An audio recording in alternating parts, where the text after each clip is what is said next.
class. Now our very short topic is left, which is power of people's movement.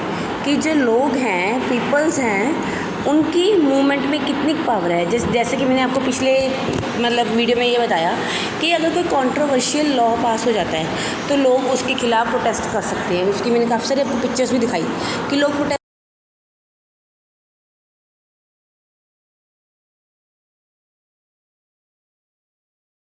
देखो, जैसे कि India में democracy है, हमारे देश में डेमोक्रेसी है ना, तो सिटीजन्स अपनी अनविलिंगनेस शो कर सकते हैं किसी भी रिप्रेसिव लॉ को एक्सेप्ट करने के लिए. सिटीजन्स कह सकते हैं कि हम इस लॉ को एक्सेप्ट नहीं करते, कि हम खुश नहीं हैं अगर ये लॉ पास होता है. जो भी लॉ पार्लियामेंट ने पास किया है, अगर लोग अनविलिंग हैं, नहीं चाहते, तो वो ऐसे लॉज को रिजेक्ट कर सकते हैं. ठीक है. When a large number of people begin to feel, अगर बहुत ज़्यादा संख्या में लोग ये चाहें कि ये रॉन्ग लॉ है, कि ये लॉ उनके फेवर में नहीं है, और ये संख्या ज़्यादा हो, तो गवर्नमेंट के ऊपर प्रेशर पड़ता है और गवर्नमेंट को, पार्लियामेंट को उस लॉ को चेंज करना पड़ता है. हिस्ट्री में अगर आप देखो, आपको बहुत सी ऐसी एग्जांपल्स मिल जाएंगी कि जब लोगों ने और कम्युनिटीज़ ने प्रोटेस्ट किया, स्ट्रगल किया, अनजस्ट लॉज, जस्ट मतलब जस्टिस, तो अनजस्ट मतलब वो लॉ जो जस्टिस नहीं लाता, या रॉन्ग लॉज के ख़िलाफ़ हिस्ट्री में इतनी ज़्यादा बार प्रोटेक्शन हुई है कि आपको आसानी से इसकी एग्जांपल्स मिल जाएंगी. और उन प्रोटेस्ट लोगों ने जो किया उसका रिज़ल्ट भी आया. क्या रिज़ल्ट आया? या तो पार्लियामेंट को उस लॉ को चेंज करना पड़ा अगर ज़्यादा लोग उस लॉ के ख़िलाफ़ होते थे तो.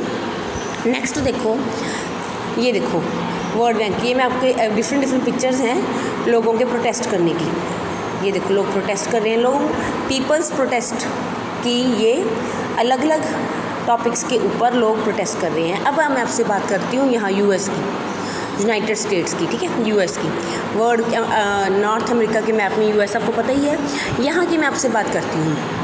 यहाँ पे नॉर्थ अमेरिका में बहुत सारे लोगों को स्लेव बना के अफ्रीका से लाया गया था. इस जाति के लोगों को स्लेव, क्योंकि स्लेव बना के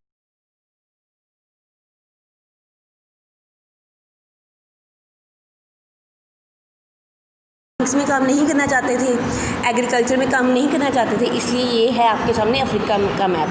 तो अफ्रीका के अलग अलग हिस्सों से लोगों को ले जाया गया अमेरिका में, वहाँ पे माइनिंग करवाने के लिए. फिर जब वहाँ पे माइनिंग करवाने के लिए लोगों को ले जाया गया तो वो लोग वहाँ जाके बस गए, रहने लगे, और उनकी भी वहाँ पे पॉपुलेशन क्रिएट हो गई. फिर जो वाइट लोग थे वो उन ब्लैक लोगों के साथ डिस्क्रिमिनेशन करने लगे.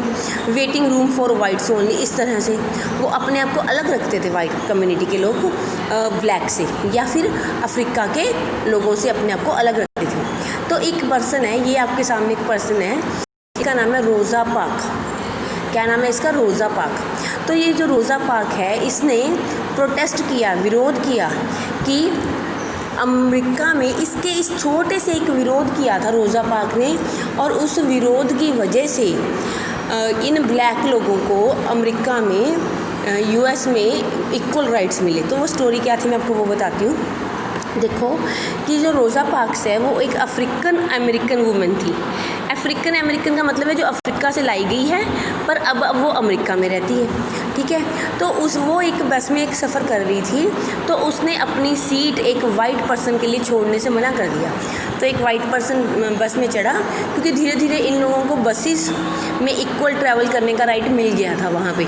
तो उस पर्सन ने कहा, कोई और सीट खाली नहीं थी, तो उसने रोज़ा पार्क्स को कहा कि आप खड़ी हो जाओ, आप तो अफ्रीकन अमेरिकन हो, आप खड़ी हो जाओ, मैं बैठूंगा. तो उसने मना कर दिया. ये घटना थी 1 दिसंबर 1955 की. तो इसने फिर प्रोटेस्ट किया रोज़ा पार्क्स ने, और लॉ ऑन सेग्रेशन की, ये जो विरोध है यहाँ पे वाइट और ब्लैक के बीच में ये जो सेग्रेशन की जाती है, उसके खिलाफ इसने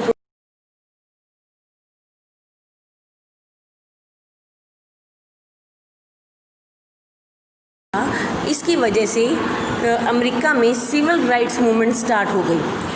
ठीक है जी, सिविल राइट्स मूवमेंट स्टार्ट हो गई. ब्लैक लोगों ने अपने राइट्स मांगने शुरू कर दिए, और अंत में सिविल राइट एक्ट पास हो गया 1964 में. और जिस एक्ट के तहत कोई भी किसी भी किस्म का डिस्क्रिमिनेशन नहीं किया जा सकता रेसिस, रिलीजन और नेशनल ओरिजिन के हिसाब से के बेसिस पे यूएसए में ये चीज़ वहाँ पे पास हुई कि यूएसए में रेस यानी कि नस्ल, रिलीजन यानी कि धर्म और नेशनल ओरिजिन कि आप अफ्रीका के आपका ओरिजिन है या अमेरिका का, इस आधार पे किसी भी किस्म के डिस्क्रिमिनेशन मतलब भेदभाव को प्रोहिबिटेड मतलब रोक दिया गया। तो ये सिविल राइट एक्ट पास हो गया। तो अब आपके सामने ये जो यूएसए में सिविल राइट एक्ट पास हुआ है ये किस चीज़ की एग्जांपल है? ये पीपल प्रोटेस्ट की एग्जांपल ही है कि लोगों ने प्रोटेस्ट किया और अपनी डिमांड्स को मनवाया। ठीक है, हम नेक्स्ट देखो इम्पोर्टेंस ऑफ क्रिटिसिज्म। अब आपको लगता होगा कि लोगों ने गवर्नमेंट को क्रिटिसाइज़ किया, ये जो लोग धरने देते हैं गवर्नमेंट को क्रिटिसाइज़ करते हैं कि ये गलत है, तो आपको मैं समझा रही हूँ कि ये गलत नहीं है।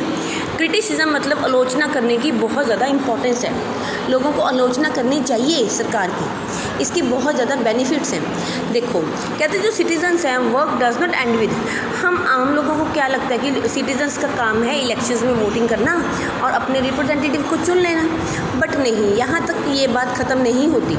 सिटीजन्स को, देश के नागरिकों को उसके बाद न्यूज़पेपर्स पढ़ने चाहिए और मीडिया को केयरफुली देखना चाहिए कि मीडिया क्या दिखा रहा है, उसे ऑब्जर्व करना चाहिए।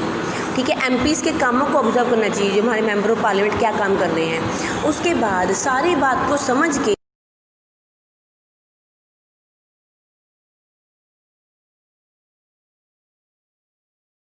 होना। हिस्ट्री में इस चीज़ की एग्जांपल्स भी हैं कि अगर कोई बहुत पॉपुलर है पर अगर उस राजा की या उस नायक की अगर हम विरोध नहीं करते, आलोचना नहीं करते, वो भी डिक्टेटरशिप में जा सकता है। ठीक है, तो क्रिटिसिज्म इतना ज़्यादा इम्पॉर्टेंट है, नहीं तो जो हमारा हेड है वो डिक्टेटर बन सकता है कभी भी अगर उसका क्रिटिसिज्म ना हो। तो हमें अपने माइंड में ये चीज़ रखनी होती है कि लोगों की इन्वॉल्वमेंट कितनी है डेमोक्रेसी में और कितने एंथुजियाज्म के साथ लोग पार्टिसिपेट करते हैं। तो इसके अकॉर्डिंग ये कंट्री एक लिविंग कंट्री लगता है, जीता हुआ कंट्री लगता है। जिस देश के लोगों को कुछ बोलने का हक होता है वो कंट्री एक लिविंग कंट्री लगता है। ठीक है, जिस देश के लोग कुछ बोल नहीं सकते, कुछ कह नहीं सकते, अपनी गवर्नमेंट की आलोचना नहीं कर सकते, तो वहाँ पे डेमोक्रेसी नहीं होती और वो उस कंट्री की डेवलपमेंट भी नहीं होती, क्योंकि वहाँ पे हक ही नहीं है कोई कैसा मर्जी काम करे, कैसा मर्जी बोलो। तो इसीलिए बहुत ज़्यादा इम्पोर्टेंस है क्रिटिसिज्म की, जो गवर्नमेंट की वर्किंग है उसको क्रिटिसाइज़ करना, जहाँ जहाँ वो गलत है उसे बोलना, ये काफ़ी ज़्यादा ज़रूरी है। और ये जो पर्सन है मार्टिन लूथर, यही वो पर्सन है जिसने अमेरिका में सिविल राइट मूवमेंट्स को लीड किया। ठीक है, जिसके बाद अमेरिका में अफ्रीकन अमेरिकन्स को इक्वल राइट मिले, यही है मार्टिन लूथर वो पर्सन। ठीक है, ये देखो बी सेंटर में है मार्टिन लूथर। ठीक है, तो this is all about this chapter dear students. I hope this chapter is clear to you and if any doubt is there kindly call me और WhatsApp me on my WhatsApp number. Thank you and have a nice day.